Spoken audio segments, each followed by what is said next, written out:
applause as it comes around, ladies and gentlemen. So the bravest men on this planet, they always like to give 110%, and if you're beating these guys, you can do close to the truck there, you see. Look at that big good tool on it now, truck there, you can hit the guys. You've got nothing got to say, you might have to cancel those ones. Ladies and gentlemen, one more time, Alice Denny! Conor Brennan! Young Anthony! My name's James Dillon, ladies and gentlemen. Enjoy the rest of the show. It's a fantastic show here at Ashby. And we're back on at 4 o'clock and we'll see you all then. See you later. Bye-bye for now. Bye-bye. Ladies and gentlemen, let's hear your applause please for the Stanage International Stump Team.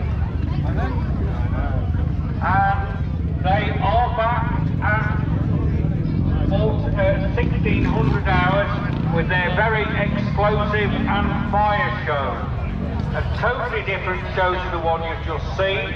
That's here in the main ring at 1600 hours. Next in the main ring we do have the classic cars and vintage tractors.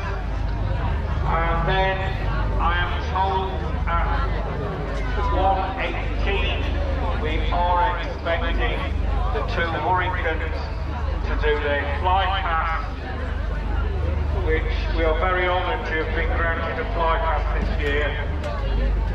It being the 80th anniversary of VE Day, Victory in Europe.